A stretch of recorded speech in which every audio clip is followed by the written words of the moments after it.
Good afternoon everyone, মৌসুমী লাইফস্টাইলে আরও একটি ব্লগে তোমাদের স্বাগত। আর বুঝতেই পারছো চান দান হয়ে গেছে। আমি একটু বেলা থেকে এই ব্লগটা স্টার্ট করেছি। সকাল থেকে শুয়েছিলাম কারণ নেফ্রোক্টমির যে স্টিচ ওইখানে খুব যন্ত্রণা হচ্ছে।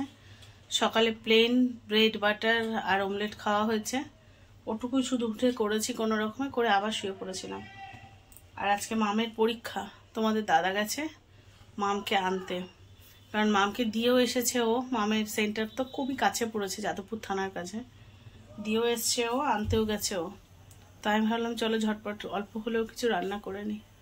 আলু উচ্ছে ভাজা হয়ে গেছে, স্নান করেই রান্না করে ঢুকেছি। আর এখন বসিয়েছি এখানে ট্যাংরা মাছ নুন হলুদ মাখিয়ে রেখেছি, এখানে তেল চাপিয়েছি। এই একটুখানি পেঁয়াজ টমেটো কাঁচা লঙ্কা দিয়ে পাতলা করে করব। আরে ওই যে অল্প একটু ভাত বসিয়েছি, কারণ কালকে না সবাই ঠিক করে খায়নি, শরীরটা ভালো ছিল না বলে ঠিক করে খায়নি, তো সব ভাতগুলো রয়ে গেছে বেশিরভাগ। জন্য মা মিক্সিতে অল্প একটু গরম ভাত বসালাম। ব্যাস, এই আলু উচ্ছে ভাজা আর এই প্লেন পেঁয়াজ টমেটো দিয়ে হালকা করে ভুলভাল বলছি দেখেছি, প্লেন পেঁয়াজ টমেটো দিয়ে ট্যাংরা মাছ করবো। ব্যাস, এটাই রান্না দুপুরে। চলো ঝটপট রান্না করে নিই। আর ওদিকে দেখতে আসে, ও বেরিয়ে গেছে বললো, যাচ্ছি। চলো আসছি ফিরে আবার একটু পরে। মাছের ঝোল বসিয়ে দিয়েছি, ঢাকা থাক। এবারে গিয়ে বসি, টানা দাঁড়াতে পারছি না, কোমরের যন্ত্রণায় প্রচণ্ডভাবে কোমরের যন্ত্রণা হচ্ছে। আর ওই যে গেটের আওয়াজ পাচ্ছি, মাম এসে গেছে। আর ওই যে ওর বাবা উঠছে। মাম পরীক্ষা কেমন আছে? 4 নম্বর কমপ্লিট। হ্যাঁ, মামের 4টে পরীক্ষা হয়ে গেল। মামের পরীক্ষাগুলো হয়ে গেলে আমার একটু টেনশনটা কমে। মাম এসছে বাবার সাথে। আমার ব্যাগও বইতে হয়নি, কি মজা।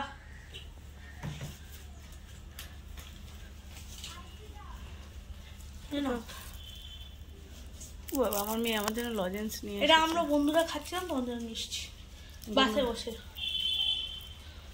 এই লজেন্সগুলো ঝাল না? হ্যাঁ। ও বাবা, দেখো আমার কত লজেন্স কি দিচ্ছে। দাও, আরো আছে, আরো দিচ্ছি। কত লজেন্স আরো আছে, আরো আছে। কোনটা খাবো? বন্ধুদের দিচ্ছিল বাকি। এতগুলো লজেন্স এনেছে মেয়ে আর মেয়ের বাবা মিলে। দেখো, অনেকদিন পরে দুপুরে বেশ খানিকক্ষণ শুয়েছিলাম, কিন্তু ঘুম ঠিক করে হলো না। 10 মিনিট করে ঘুমাচ্ছি, জেগে যাচ্ছি, মিঠিকে ডাকছি একবার, মামকে ডাকছি একবার, ওদের সাথে গল্প করছি, এই করে দুপুরটা কাটালাম। কিন্তু বেশ ভালো কাটালাম, কারণ বেশ অনেকদিন শরীর খারাপ গেল, তো এখন শরীরটা একটু ঠিক আছে। তো যেটুকুই ঘুমাই না কেন, মনে হচ্ছিল যেটুকু ফাঁকা পাচ্ছি উঠে একটু মেয়েদের সাথে সময় কাটাই। আসলে আমার যখন শরীরটা ভালো থাকে না, তখন মনে হয় পুরোটা জুড়ে শুধু মেয়েরা থাকে, ওদের সাথে সময় কাটানো, গল্প করা, ওদের সাথে খেলা করা, খুনসুটি করা, এটা আমার অত্যন্ত প্রিয় একটা কাজ। মানে মা মতো বড় হয়ে গেছে, তবুও মামকে কোলের মধ্যে নিয়ে ওর পেছনে লাগতেও এখন আমার খুব ভালো লাগে। তো যাই হোক, সেই কিন্তু তা করলে তো হবে না। এবার সন্ধ্যাবেলা আজকে হচ্ছে তোমাদের দাদা নেই, ওর কি একটা অফিসের কোনো একটা ছোটোখাটো কাজ আছে, তার জন্য একটু বেরিয়েছে। সকালের দিকে ছিল জানো, এইবার বেরিয়েছে, সেই জন্য আমি সন্ধ্যাবেলা চলে এসেছি দুধ জাল দিতে, কারণ ওদেরকে দেবো দুধ হরলিক্স। আর আমার একার জন্য চা করতে ইচ্ছা করছে না, ভাবছি দুধটা যখন জাল দেবো ওর মধ্যে একটুখানি কফি গুলে নেব, তাহলে হয়ে গেল আমার সন্ধ্যাবেলার খাবারটাও। আর সঙ্গে বিস্কিট, ব্যাস এই সন্ধ্যাবেলার খাবার। এবার বাড়িতে তোমাদের দাদা থাকলে একটু মুড়ি টুড়ি মাখি, এখন আর ইচ্ছা করছে না। তো এই যে দুধ জাল হয়ে গেছে, অনেকক্ষণ ধরেই দুধটা জাল দিচ্ছি। 2 বনের গ্লাস নিয়ে নিয়েছি, আমার জন্য একটা ছোট্ট গ্লাস নিয়েছি, এর মধ্যে একেবারে কফি দিয়ে দেবো। চলো দিয়ে আগে, ভয় লাগে যে হাত না স্লিপ করে যায়। বাঁ হাত দিয়ে তো ধরতে পারি না, ফিস চুলাটা আছে যেহেতু।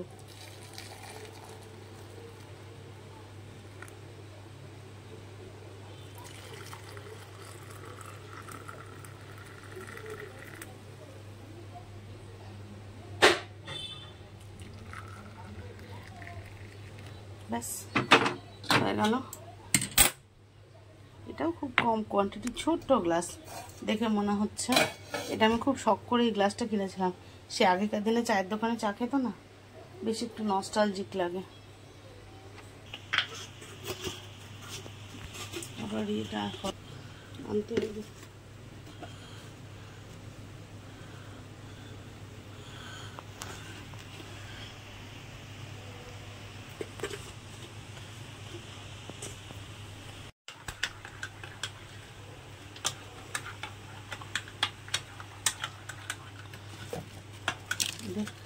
বেশি গরম। ওটা কি করছিস? ওটা না, ওটা না,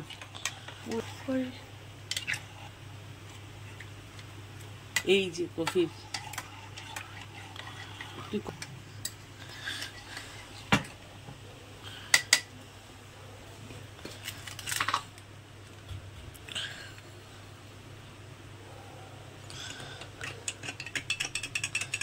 কফি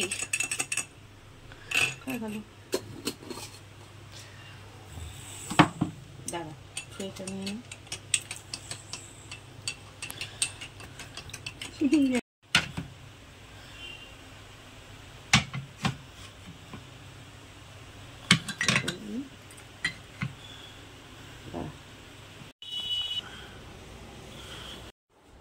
তো সারাদিন সেভাবে ভিডিও করতে পারিনি, তোমাদের সাথে ছোট ছোট কিছু মোমেন্টস শেয়ার করেছি মাত্র। মানে অনেকেই কমেন্টস করছো, তোমরা হয়তো ভাবছো মৌসুমি কমেন্টসে রিপ্লাই কেন দিচ্ছে না। আমি কমেন্টসগুলো সত্যি প্রতিটা কমেন্টস পড়ছি, কিন্তু পরিস্থিতি এমন, আমার ঠিক যেটুকু না করলে নয় আমি সেটুকু উঠে দাঁড়াচ্ছি, আর বাকি সময় শুয়েই কাটছে। না তার মানে এটা ভেবো না যে আমি অনেকটা অসুস্থ, একেবারেই সেটা নয়, কিন্তু আমার না প্রেশারটা ফ্ল্যাকচুয়েশন এত বেশি হচ্ছে, হঠাৎ এই সময় দেখছি একটু বাড়ছে, তো একটু বাদেই আবার কমে যাচ্ছে, তার জন্য মাথাটা খুব ঘুরছে, ভীষণ ঘুরছে। এবার নতুন করে ওষুধ বদলেছি বলে হয়তো প্রেশারের ফ্ল্যাকচুয়েশনটা এতটাই বেড়েছে। তো যাই হোক, হাতটা খুব ব্যথা, ওই জন্য বলটা হাতে দেখছি, সারাদিন হাতে বল থাকে, সারাদিন হাতে এক্সারসাইজ করছি, হাতে ব্যথা কমাতে পারছি না।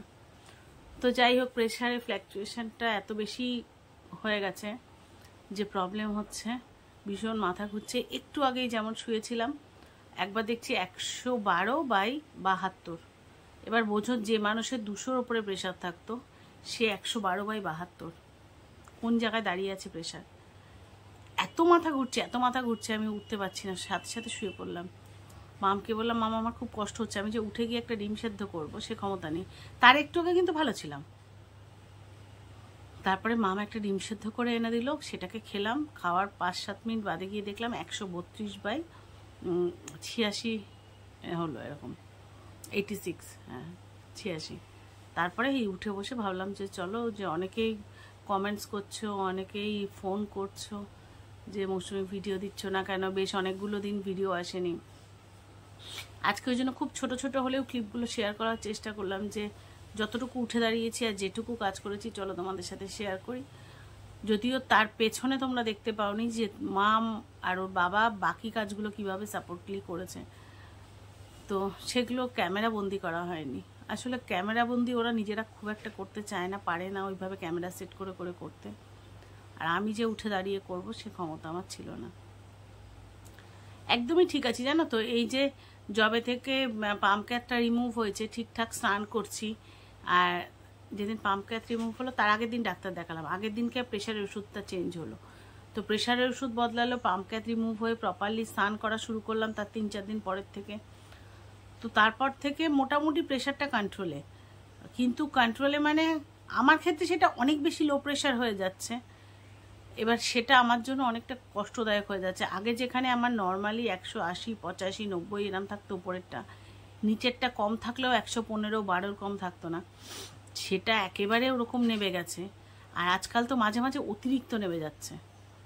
শুরু হওয়ার পরে তাও 142, 40 এরকম থাকছিল, নিচে 90, 95, 98 এরম থাকছিল, সেটা একেবারে কমে গিয়ে এখন তো 130, 35। আজকে যেমন প্রেশারের ওষুধ খাইনি, এতটাই কম করছে। আর তার মধ্যে আরেকটা ভয় করছিল, জানো তো, যদি ফিস্চুলাটা ইনঅ্যাক্টিভ হয়েছে, দেখি ফিস্চুলাটা খুব হালকা হালকা নড়ছে, কারণ অতিরিক্ত প্রেশার লো হলে, আমার এখানে যে বন্ধুরা আছো যারা জানো, মানে যাদের বাড়িতে এই ধরনের পেশেন্ট আছে বা যারা নিজেরাই পেশেন্ট, তারা জানে যে অতিরিক্ত প্রেশার ফল করে গেলে আমাদের ফিস্চুলা নষ্ট হয়ে যায়, তো সেটা একটা বড় ভয় কাজ করে। এক্ষুনি যখন প্রেশারটা লো হয়ে গেছিলো না, মাথাটা ঘুরছিল বলে যা কষ্ট হচ্ছিল, তার থেকে ভয় লাগছিল ফিস্চুলাটা। এখন ঠিক আছে। তো ওই মাঝে মাঝে ফিস্চুলায় হাত দিয়ে দেখা যায় টিকটিক করে, যেটা যারা জানো তারা জানো, ওখানে একটা টিকটিক করে। তো ওইটা স্পিডটা দেখলে আমরা বুঝতে পারি যে ওটা ঠিক আছে না লোয়ের দিকে গেছে। তো ওই একটা ভীষণ ভয় পাচ্ছিলাম। তার মধ্যে এই দিনকে মনে হয় তোমাদের সাথে শেয়ার করিনি যে আমার মাঝখানে হঠাৎ করে একদিন নিতে নিতে ভেইনটা ফুলে গেল, সেখান থেকে ব্লাড ক্লট করে হাতটা শক্ত হয়ে আছে। সব মিলিয়ে এমন শরীর খারাপ, যেটা শরীর খারাপ নয় অথচ শরীর খারাপ।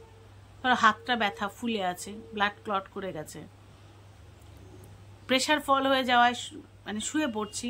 কিন্তু এগুলো তো মারাত্মক শরীর খারাপ কোনোটাই নয়। আমাদের মতো পেশেন্টদের একটু এপাশ ওপাশ থাকবে, এটাই স্বাভাবিক। তারপরেও জানো তো সবসময় সবাই নেগেটিভ কথা বলি, ঠিক কথা, কিন্তু এর মধ্যে পজিটিভ দিকও অনেক আছে। আমার দেখা এমন প্রচুর পেশেন্ট আছে হসপিটালে, প্রচুর, তারা 8 বছর 10 বছর ডায়ালিসিস নিচ্ছে ঠিকঠাক মেনটেন করে, এবং তারা রীতিমতো ভালো আছেন। হ্যাঁ, হয়তো কর্মজগৎ থেকে বিচ্ছিন্ন হয়েছেন, মাঝে মাঝে অসুস্থ হয়ে পড়ে, কিন্তু এটা কিন্তু পার্মানেন্ট কিছু নয়। মানে অনেক বড়, অনেকে নিতে পারেন না, সেটাও খুব সত্যি কথা, কিন্তু অনেক বড় কিছু এমনও নয়। সবচেয়ে বড় কথা, আমাদের মতো পেশেন্টদের মেন্টালি স্টেবল থাকাটা অত্যন্ত জরুরি, অত্যন্ত জরুরি। কালকে আমি হসপিটালের যিনি হাউসকিপিং, তার কাছ দিয়ে শুনছিলাম তার কাকা একটা ডায়ালিসিসও নিতে পারেনি। ডায়ালিসিস নেওয়ার জন্য যখন পাম্প ক্যাথ বা ও তো ঠিক করে বলতে পারলো না যে গলায় যে জুগুলার লাইন করে কিছু একটা করবে বলে সব কিছু কিনে আনতে যখন মেডিসিন সব থেকে বলেছে, উনি তাতেই স্ট্রোক হয়ে মারা গেছেন। তো এই রোগের অত্যন্ত জরুরি একটা কথা হলো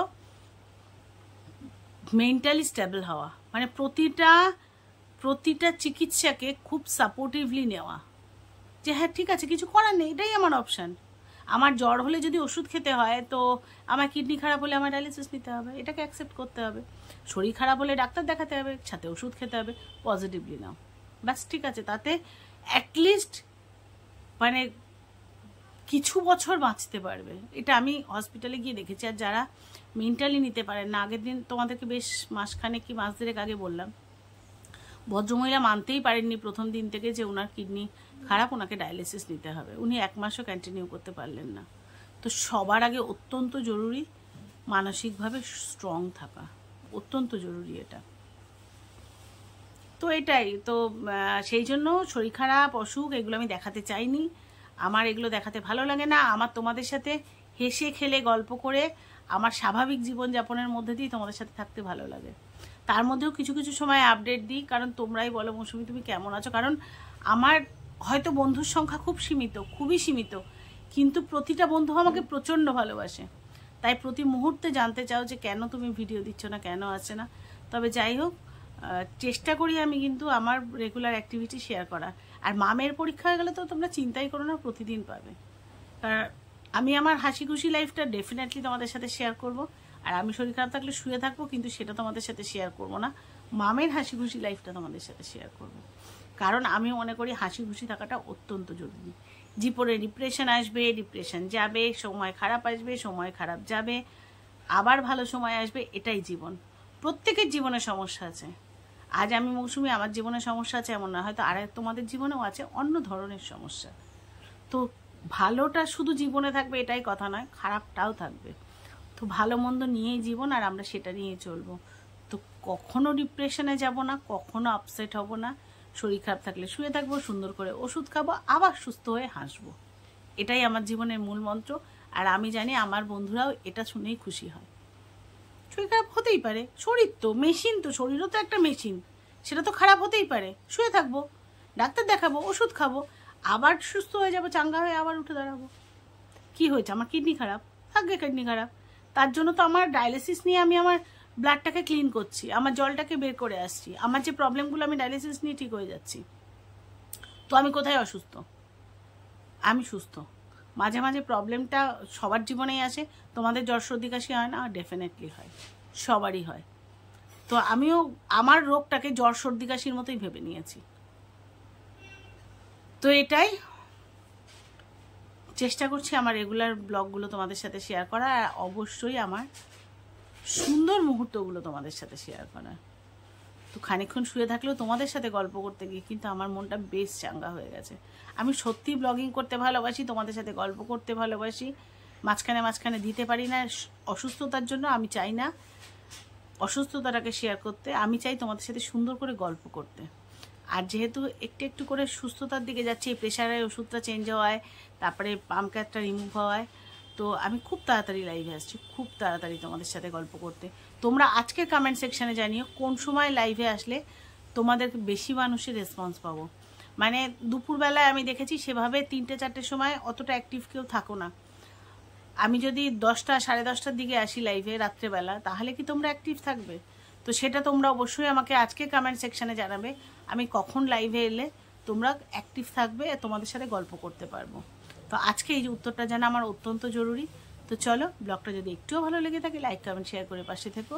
আর অবশ্যই আজকে কমেন্ট সেকশানে জানিও আমি কখন লাইভে এলে তোমরা অ্যাক্টিভ থাকবে, আমি সেই সময় লাইভে আসছি। আর যদি নতুন কোনো বন্ধু আমার চ্যানেল ভিজিট করে থাকো, প্লিজ চ্যানেলটা সাবস্ক্রাইব করে পাশে থেকো। দেখা হচ্ছে নতুন ব্লগে, ততক্ষণের জন্য সবাইকে শুভরাত্রি।